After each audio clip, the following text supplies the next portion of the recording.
In the vastness of space, where stars twinkled like distant lanterns and planets floated in endless silence, humanity had finally taken its first steps into the wider galaxy.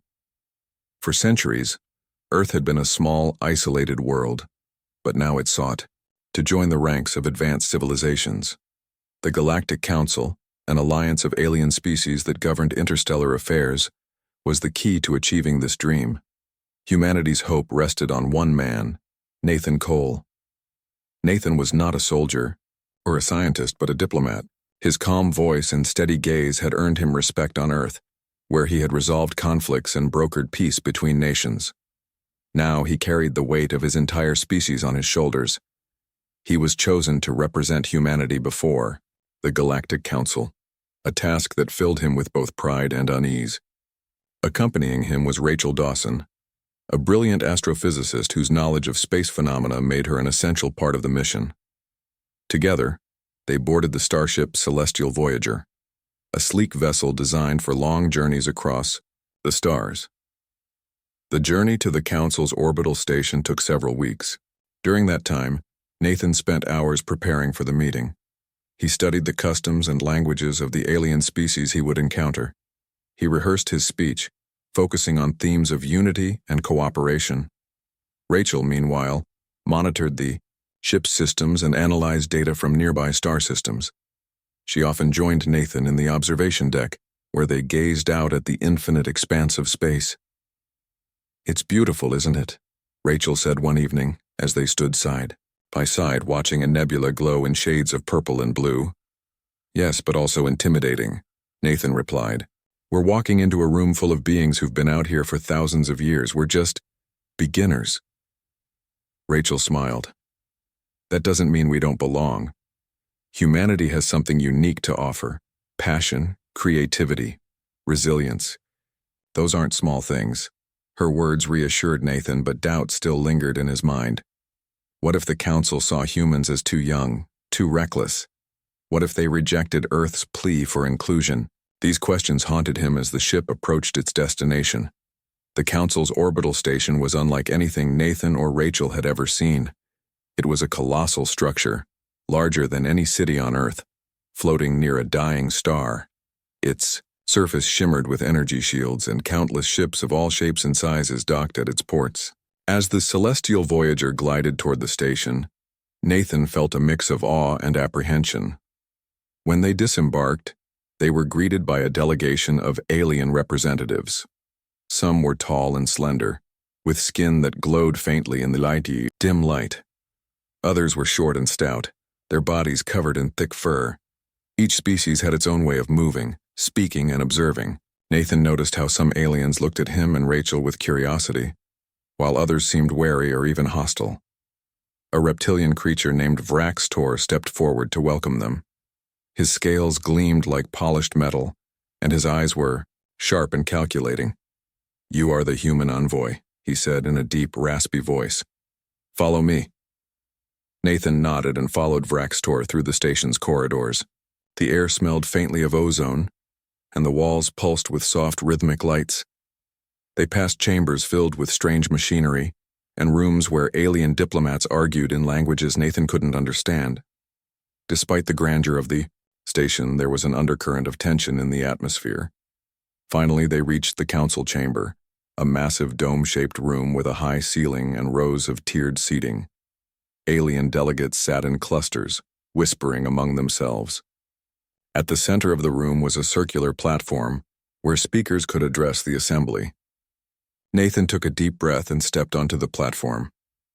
"Esteemed members of the Galactic Council," he began, his voice steady despite the weight of hundreds of alien eyes upon him.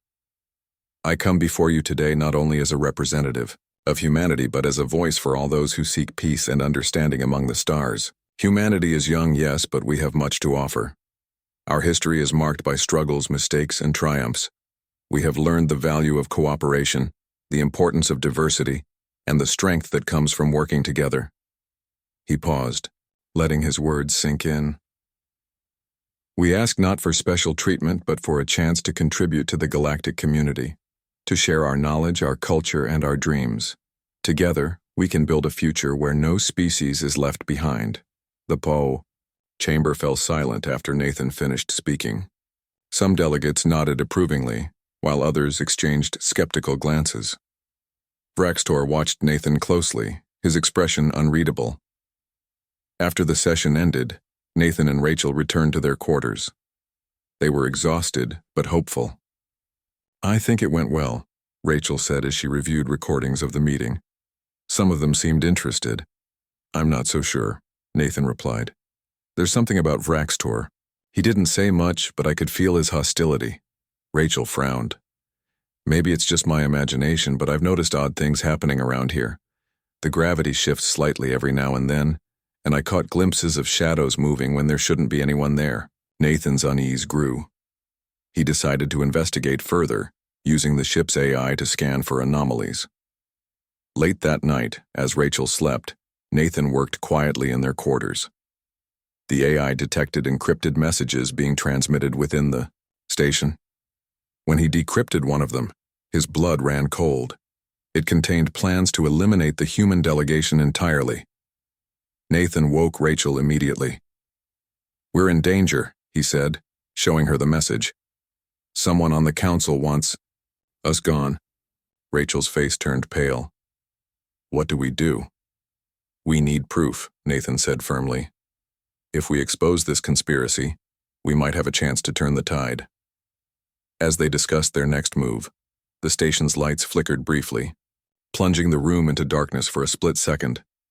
When the illumination returned, Nathan felt a chill run down his spine. Whatever forces were at play, they were closing in. Time was running out, and the fate of humanity hung in the balance. Back on Earth, life continued as usual for most people. The skies were clear, the sun shone brightly, and cities buzzed with activity.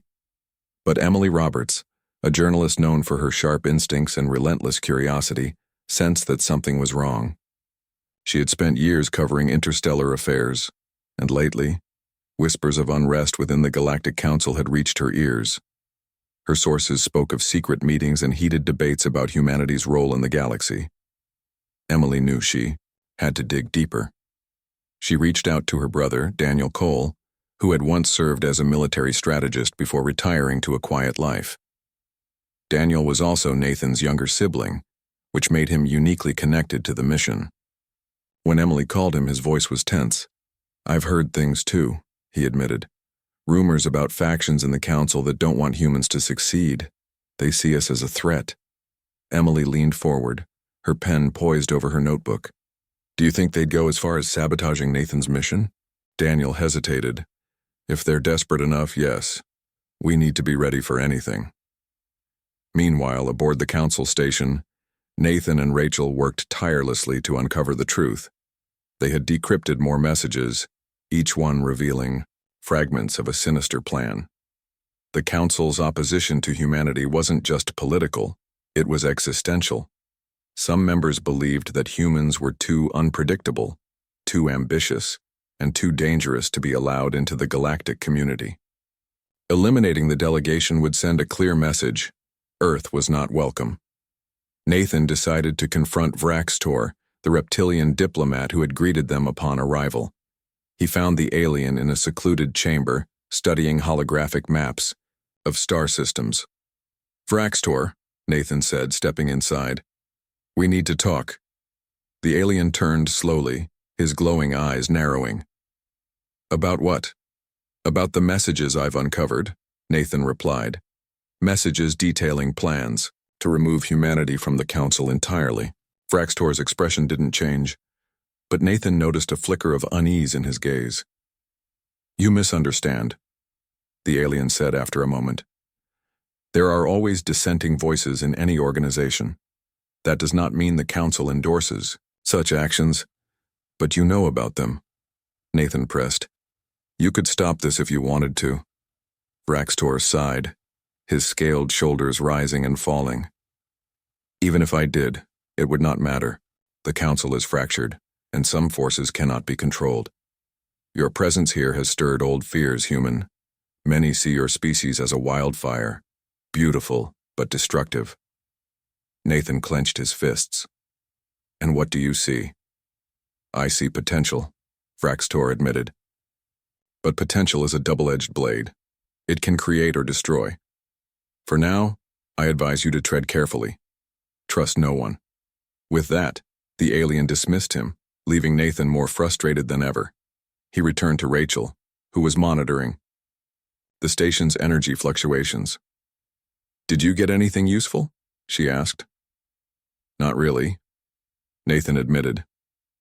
"He claims he's powerless to stop it, but I don't believe him. There's something he's not telling us." Rachel nodded, grimly. "I've been noticing strange patterns in the station's power grid. It's like someone's running unauthorized experiments.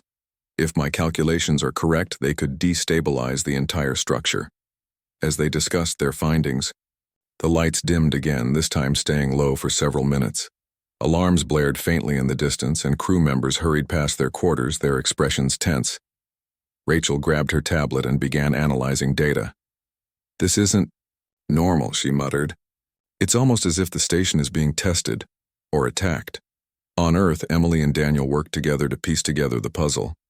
Emily used her contacts to gather information, while Daniel tapped into classified military databases. They discovered that certain alien species had been stockpiling weapons near Earth's borders. It was subtle, but the pattern was undeniable. "They're preparing for something big," Daniel said, showing Emily a map of the activity. "If Nathan doesn't expose the truth soon, we might find ourselves at war." Emily felt a knot tighten in her stomach. "We have to warn him." But communication with the council station was heavily restricted.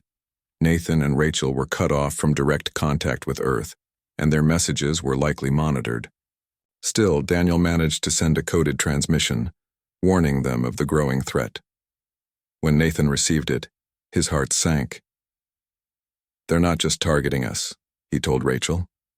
"They're targeting Earth itself." Rachel's face paled. "Then we don't have much time. If we can't stop this here, humanity will pay the price." Determined to act, Nathan and Rachel devised a risky plan.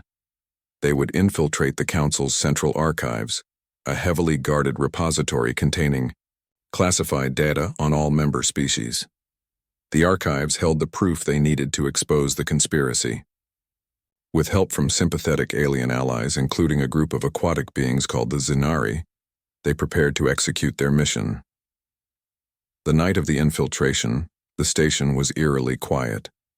Shadows danced along the walls as Nathan and Rachel moved through dimly lit corridors. Their hearts pounded as they approached the archive's entrance, where two guards stood watch. Using gadgets provided by the Zinari, Rachel disabled the security system, allowing them to slip inside unnoticed. Inside, the archives stretched endlessly, filled with shelves of glowing crystals that stored vast amounts of information. Rachel quickly located the section dedicated to Earth and began downloading files onto a portable drive. "Hurry," Nathan whispered, keeping an eye on the door. "We don't know how long we have." Just as Rachel finished, alarms blared throughout the station. Red lights flashed and heavy footsteps echoed in the distance. "They know we're here," Nathan exclaimed. "Almost done," Rachel said, her fingers flying over the controls. Seconds later, she pulled the drive free. "Let's go." They sprinted toward the exit, dodging patrols and narrowly avoiding capture. As they reached the final corridor, a squad of enforcers blocked their path. Nathan and Rachel exchanged a glance. There was no way around them. Rachel stepped forward, holding up her hands. "Wait," she said calmly. "You don't understand. This isn't just about humans. The Council's actions are putting everyone at risk." The lead enforcer, a hulking insectoid creature, tilted its head. "Explain yourself." "There's evidence of illegal experiments," Rachel continued. "If they continue unchecked, the station could collapse. Is that what you want?" For a moment, the enforcers hesitated. Then, without warning, Rachel activated a device given to her by the Zinari. A bright flash of light blinded the enforcers, giving Nathan and Rachel a chance to escape. They raced back to their quarters, breathless and shaken. "That was too close," Nathan said, collapsing onto a chair. "But we got what we came for." Rachel inserted the drive into her computer and began reviewing the files. What she found confirmed their worst fears. The Council's opposition to humanity wasn't just ideological, it was part of a larger plan to destabilize Earth and justify its isolation. The darkening skies were no accident. They were a precursor to something far worse. "We have to get this information to Earth," Nathan said firmly. "If we don't, humanity won't stand a chance." Rachel nodded. "I'll encrypt the files and send them through secure channels. Hopefully Daniel and Emily can use them to rally support." As they worked, the station trembled slightly, a reminder of the chaos brewing around them. Nathan looked out the window at the dying star nearby, its light flickering weakly. He thought of Rachel's earlier words about humanity's resilience and creativity. Those qualities had brought them this far, and they would need every ounce of strength to face what lay ahead. Little did they know, their actions were about to spark a chain reaction that would change the course of history, not just for humanity, but for the entire galaxy. The encrypted files reached Earth in fragments, each piece carrying a weight far greater than its size. Daniel Cole worked tirelessly to piece them together, his fingers flying across the keyboard as he decrypted the data. Emily Roberts paced the room, her mind racing with the implications of what they were uncovering. The files revealed not only the Council's plot against humanity, but also evidence of illegal experiments that had destabilized Earth's atmosphere. The darkened skies were no natural phenomenon. They were the result of deliberate actions, taken by rogue factions within the Galactic Council. "This is worse than we thought," Daniel muttered, his voice heavy with dread. "They're trying to isolate Earth. If the planet falls into chaos, they'll use it as an excuse to cut us off completely." Emily stopped pacing and turned to him. "We can't let that happen. Nathan and Rachel risked everything to get this information. We have to do something." Daniel nodded. "I'll send the files to trusted contacts in the military and government.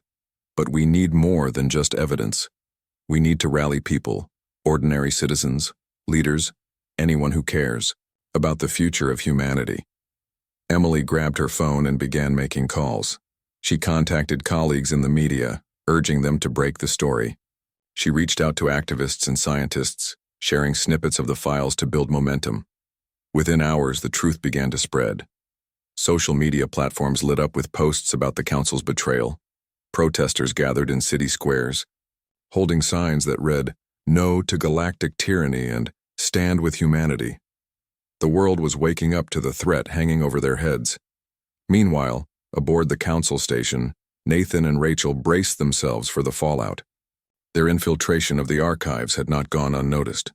Security patrols roamed the corridors searching for intruders. Vraxtor summoned Nathan to his chambers, his expression unreadable. "You've caused quite a disturbance," the reptilian diplomat said. "Do you realize what you've done?" "I exposed the truth," Nathan replied firmly. "Your council has been lying to us, manipulating events to destroy Earth's chances of joining the galactic community. Did you really think we wouldn't fight back?" Vraxtor sighed, his glowing eyes dimming slightly. "You humans are so impulsive. You act without considering the consequences, and your council acts without considering morality." Nathan shot back. "If you won't stop this, then I will." Before Vraxtor could respond, alarms blared throughout the station. Lights flickered wildly, and the ground shook violently. Rachel burst into the room, her face pale. "Nathan, we need to leave. Now." "What's happening?" Nathan asked, his voice rising. "The power core is destabilizing," Rachel explained. "My earlier theory was right. They've been running dangerous experiments. If we don't get out of here, the entire station could collapse." Vraxtor hissed in frustration. "This is exactly why some see you humans as a threat. You disrupt everything you touch." Nathan ignored him, focusing instead on Rachel. "How much time do we have?" "Not enough," she admitted. "We need to get to the docking bay and find a ship." The trio moved quickly through the chaos. Crew members and delegates ran in every direction, panic spreading like wildfire. Explosions rocked the station, sending debris flying. Nathan shielded his face as they navigated the crumbling corridors. Rachel led the way, her knowledge of the station's layout proving invaluable. As they neared the docking bay, they encountered a squad of enforcers blocking their path. The insectoid creatures raised their weapons, their mandibles clicking menacingly. "Stop right there," one of them growled. "You are under arrest." Rachel stepped forward, her hands raised. "Listen to me. The station is falling apart because of your council's experiments. If you don't let us go, we'll all die here." The lead enforcer hesitated, glancing at the shaking walls around them. Finally, he lowered his weapon. "Go. But if you survive, you will answer for your crimes." "We'll take our chances," Nathan said, pushing past them. They reached the docking bay just as another explosion tore through the station. Ships were scattered across the area, some damaged beyond repair.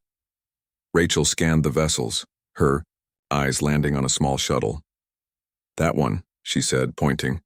"It's fast and should have enough fuel to get us to Earth." Nathan helped Rachel climb aboard while keeping watch for any pursuers. Once inside, Rachel took the controls, her hands steady despite the chaos outside. The engines roared to life, and the shuttle shot out of the bay just as the station shuddered violently behind them. From a safe distance, Nathan and Rachel watched as the council station began to break apart. Pieces of the massive structure floated into space, consumed by flames and debris. Nathan felt a pang of guilt for those who hadn't made it out, but he knew they had no choice. Humanity's survival depended on their escape. On Earth, the situation grew increasingly dire. The darkened skies had plunged cities into perpetual twilight, causing widespread fear and unrest. Governments struggled to maintain order as protests erupted worldwide. Emily and Daniel worked around the clock to coordinate efforts, using the decrypted files to unite disparate groups under a single cause: defending Earth from the Council's aggression. Military bases buzzed with activity as fleets prepared for battle. Pilots trained tirelessly, knowing that war might be inevitable. Scientists worked on countermeasures to stabilize the atmosphere, though progress was slow. Despite the challenges, a sense of determination swept across the planet. People came together in ways they never had before, setting aside differences to focus on a common goal. When Nathan's shuttle re-entered Earth's atmosphere, it was met with cheers and relief. He and Rachel were whisked away to a secure facility, where they briefed leaders on everything they had uncovered. Nathan's voice was raw with emotion as he spoke. "The Council sees us as expendable. They tried to silence us, but they failed. Now it's up to us to show them that humanity will not back down," Rachel added. "We have proof of their crimes. If we share it with the galaxy, we can turn the tide. Other species are oppressed by the Council too. This isn't just about Earth. It's about freedom for everyone." Plans were set into motion. Emily used her platform to broadcast Nathan's message to the galaxy, ensuring that the truth reached even the most remote corners of space.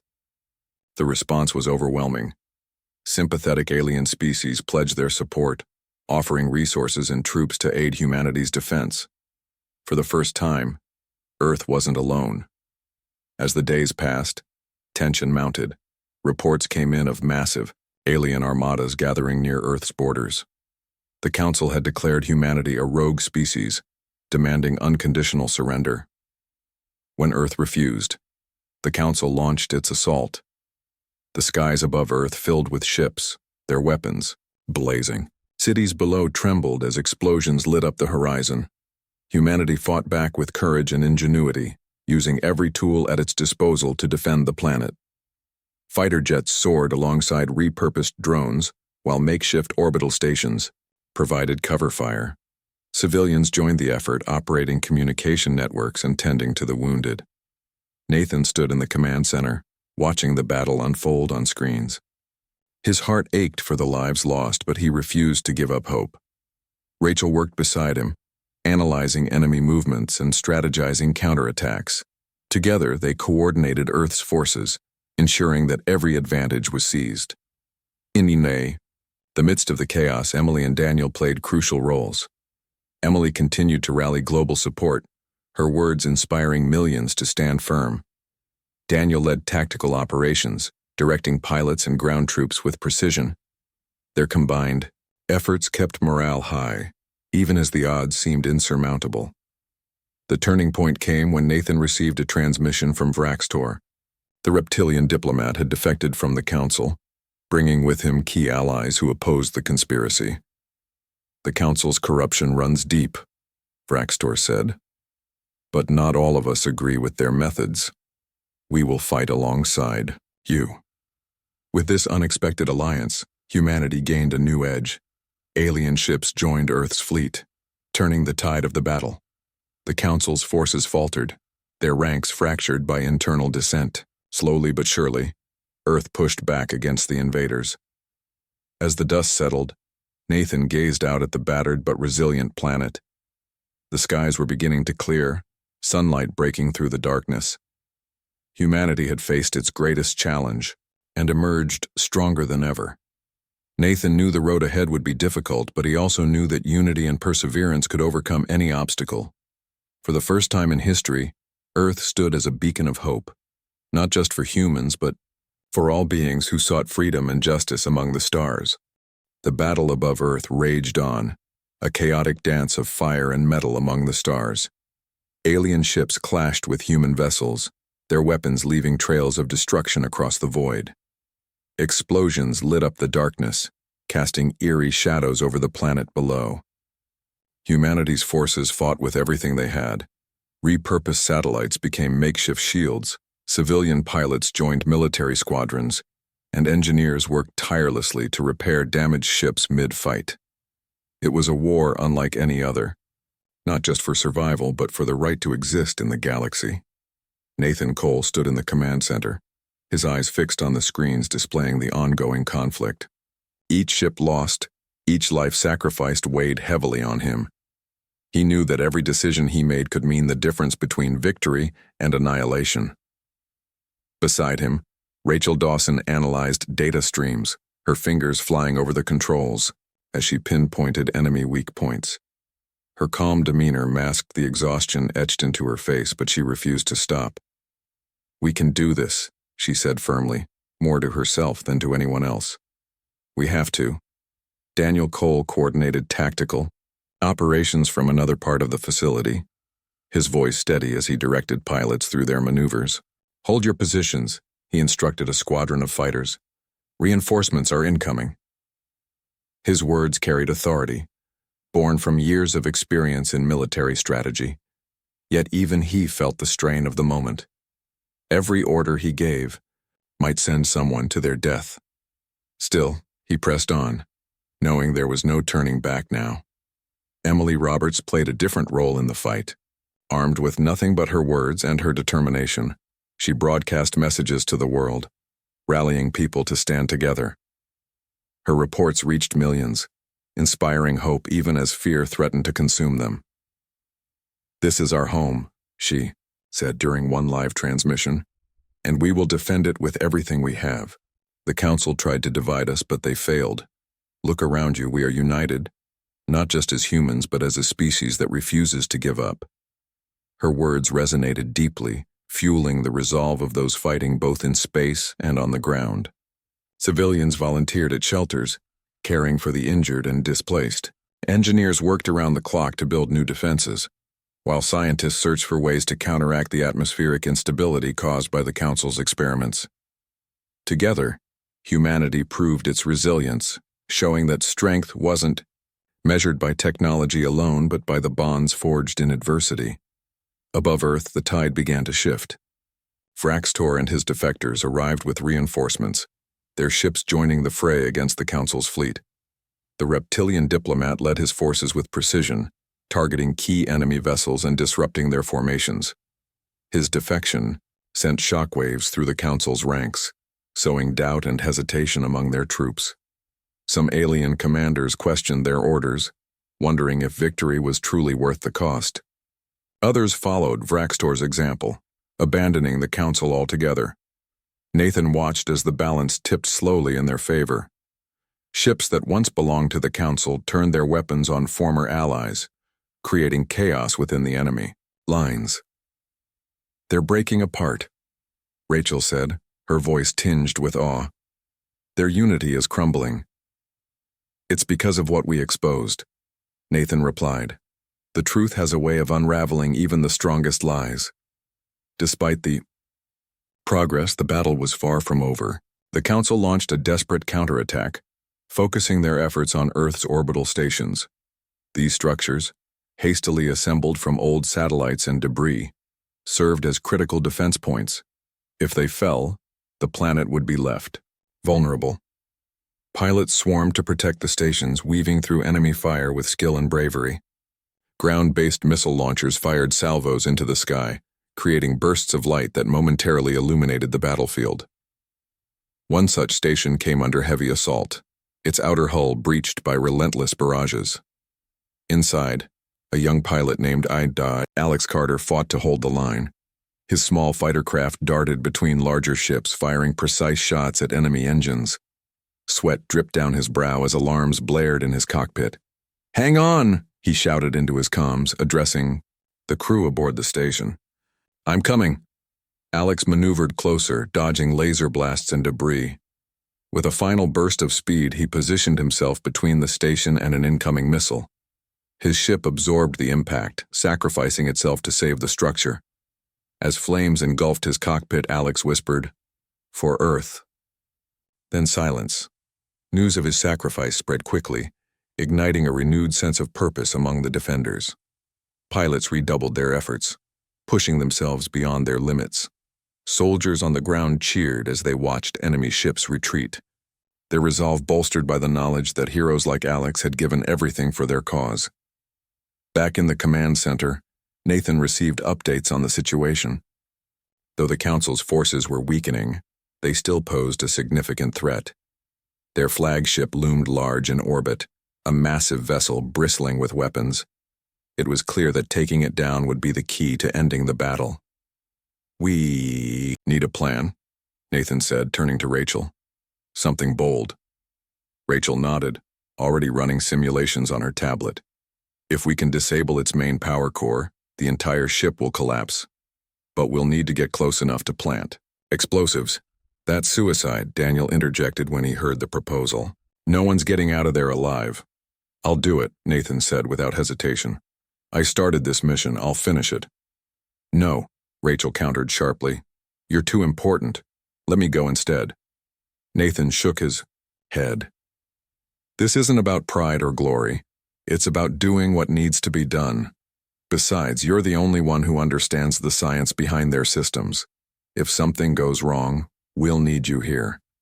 After a tense debate, the team agreed on a compromise.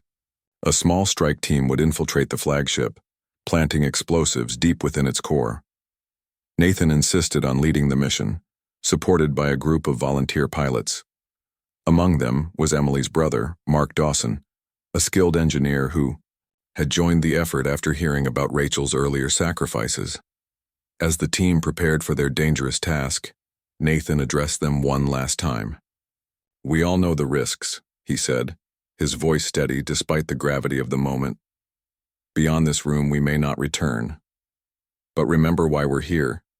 This isn't just for Earth, it's for everyone who believes in freedom and justice. Let's make them proud." With that, the strike team boarded their ships and launched into the fray. Enemy fire surrounded them as they approached the flagship, its imposing silhouette looming larger with each passing second.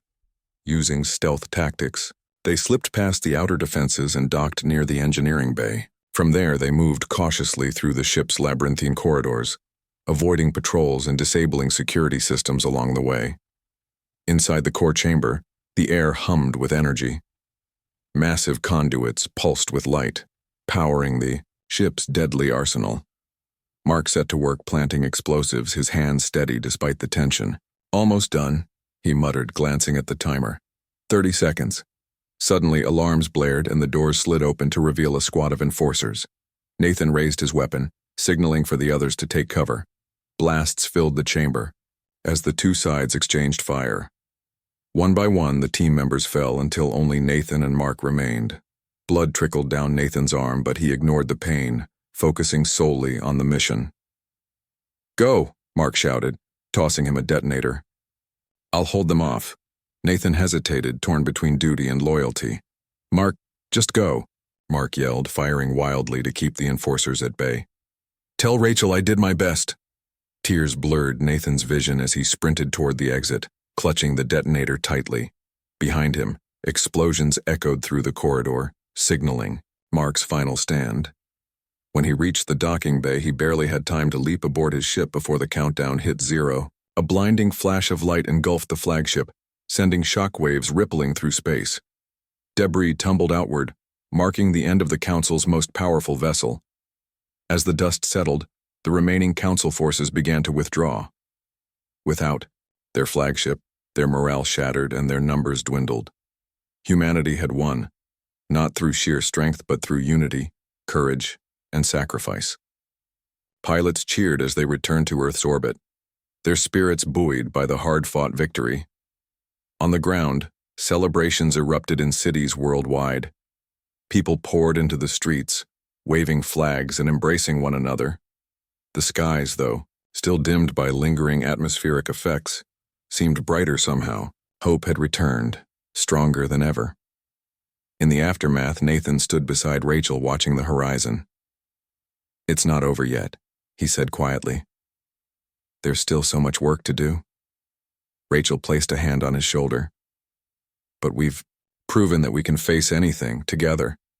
And together they looked toward the future, ready to rebuild and forge a new path among the stars. The war had ended, but its scars remained. Earth bore the marks of battle, craters pockmarked its surface, cities lay in ruins, and the skies were still cloaked in an unnatural twilight. Yet amidst the destruction, there was a sense of renewal. People worked tirelessly to rebuild, driven by a shared determination to rise stronger than before. The victory over the Council's forces had not only saved humanity, but also ignited a spirit of unity that transcended borders and cultures. Nathan Cole stood on a hill overlooking what had once been a bustling city. Now, it was a patchwork of rubble and makeshift shelters where survivors gathered to share meals and stories. Volunteers from across the globe poured into such areas, offering aid and support. Engineers constructed temporary housing while scientists labored to restore the planet's atmosphere. "We've come so far," Nathan said softly, his voice carrying both pride and sorrow. "But the hardest part is still ahead." Rachel Dawson joined him, her tablet tucked under one arm. She had spent the past weeks analyzing data from the Council Station's archives, piecing together the full scope of their crimes. "It's going to take time," she admitted. "Their experiments disrupted Earth's climate on a fundamental level, but we're learning how they did it, and that means we can undo it." Nathan nodded. "And the galaxy? What happens now?" "The Council's fractured," Rachel replied. "Many species are questioning its authority. Some have already formed alliances with us. This is our chance to reshape interstellar relations, to create something better." Daniel Cole played a key role in these efforts. With Nathan focused on diplomacy and Rachel immersed in research, Daniel coordinated Earth's military presence in space. He oversaw patrols that protected the planet's borders, ensuring no further attacks could catch them off guard. At the same time, he reached out to alien factions who had opposed the Council, seeking partnerships based on mutual respect. "We can't trust blindly," he told his team during a briefing. "But we also can't isolate ourselves. Cooperation is the only way forward." Emily Roberts continued to inspire millions through her reporting. Her broadcasts highlighted stories of resilience and hope, reminding people of what they had achieved together. She traveled to affected regions, speaking with survivors and documenting their struggles. One evening, she interviewed a young girl named Lily, whose family had lost everything in the war. When asked about her dreams for the future, Lily smiled shyly and said, "I want to see the stars again. Not just from Earth, but up close." Emily included the clip in her next report, calling it a symbol of humanity's enduring spirit. As days turned into weeks, progress became visible. Teams of engineers repaired orbital stations, turning them into hubs for scientific research and communication. Farmers planted crops in fields reclaimed from ash and debris, determined to feed a recovering population. Artists painted murals on ruined walls, transforming bleak landscapes into vibrant reminders of hope. Slowly but surely, life began to flourish again. In orbit, Vraxis Tor and his allies played a crucial role in stabilizing the situation. The reptilian diplomat worked alongside Nathan to draft a new charter for interstellar cooperation. It emphasized transparency, accountability, and equal representation for all species. The old ways are dead, Vraxis Tor declared during one meeting. If we are to survive, we must embrace change. Not everyone agreed. Some alien factions viewed humanity's rise with suspicion, fearing that Earth's ambitions would upset the delicate balance of power. Others saw opportunity in the chaos, seeking to exploit weaker species for their own gain. Nathan knew these challenges wouldn't disappear overnight, but he remained steadfast. Trust isn't given, it's earned, he told a delegation of skeptical aliens. Give us a chance, and we'll prove ourselves worthy. Back on Earth, Rachel made a breakthrough in her research. By studying the Council's experimental methods, she developed a prototype device capable of reversing atmospheric damage. The machine, though large and unwieldy, showed promising results during initial tests. It's not perfect, she admitted to Nathan after demonstrating its capabilities, but it's a start. Together, they presented the device to world leaders, urging them to fund its mass production. Governments pooled resources, setting aside past rivalries to prioritize recovery. Factories once used for weapons manufacturing shifted focus, churning out units of the device at record speed. Within months, the skies began to clear, sunlight breaking through the lingering haze. The first sunrise after the war brought tears to many eyes. People gathered in parks and squares, watching as golden rays bathed the land. For some, it was a moment of closure, a reminder that even the darkest nights give way to dawn. For others, it was a promise of brighter days ahead. Nathan stood among them, feeling a deep sense of gratitude. This is why we fought, he murmured to Rachel, for moments like this. As Earth healed, attention turned to rebuilding its place in the galaxy.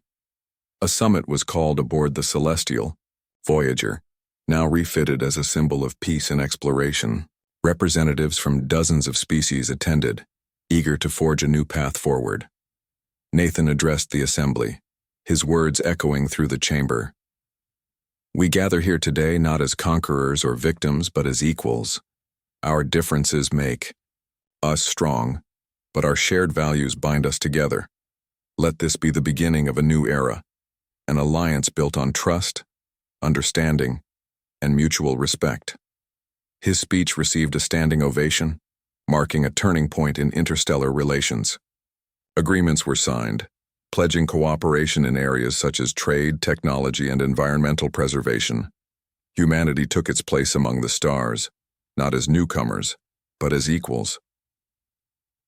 Months later, Nathan found himself back on Earth, walking along a beach at sunset. The waves lapped gently at the shore, and the sky glowed with hues of orange and pink. Rachel joined him, holding 2 cups of coffee. Feels strange, doesn't it? She said, handing him one. After everything, things almost feel normal. Nathan smiled. Normal sounds pretty good right now. They sat in silence, watching the horizon. Behind them, children laughed as they played in the sand, their voices carrying on the breeze. Offshore, a ship sailed toward distant shores, its sails catching the fading light. Somewhere beyond the curve of the planet, ships from other worlds journeyed through space, carrying messages of peace and goodwill.